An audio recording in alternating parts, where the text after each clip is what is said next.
Is Aquaman The Lost Kingdom, aka Aquaman 2, the next DCEU bomb? Well, let's look at everything we know and what could be legitimately their next bomb.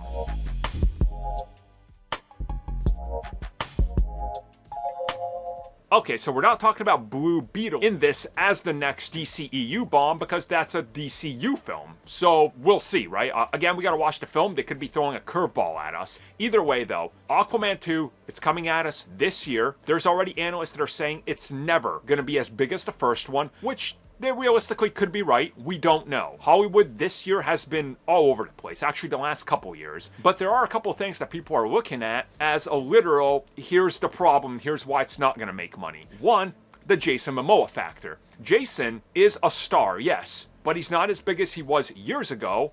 And Aquaman, a lot of people will argue, was sold on the idea of nothing like this exists, and people legitimately know of Aquaman. He's been made a joke for 70 plus years. So people were excited and they knew an actor who they just loved in Game of Thrones. So I think a combo of that did honestly help. But Jason Momoa, yeah, he couldn't save Fast X. It didn't help there, even though he was genuinely having fun and the most exciting part of that movie. But again, yeah, that's true. So next, and this is the big factor here, and that's Amber Heard. She's part 2 of this conversation argument. The Amber Heard factor. Ezra Miller hurt The Flash. Will Amber Heard hurt this film? Probably.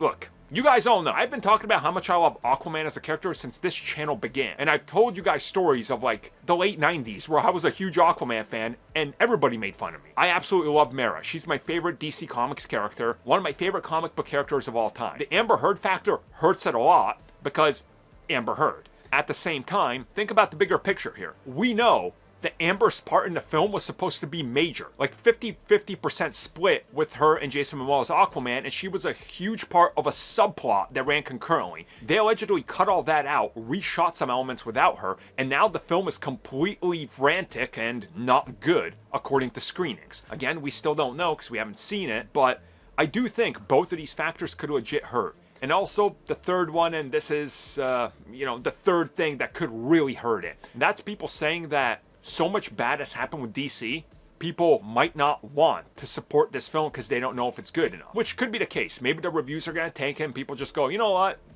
It's going to come to Max anyway, so who cares? Which again, could happen. So I think there's a compound effect on everything that could lead to Aquaman failing. I don't think it's going to be a bomb like some people are saying, but I don't think it's going to be big as the first one. I just don't see a scenario where it makes that type of money.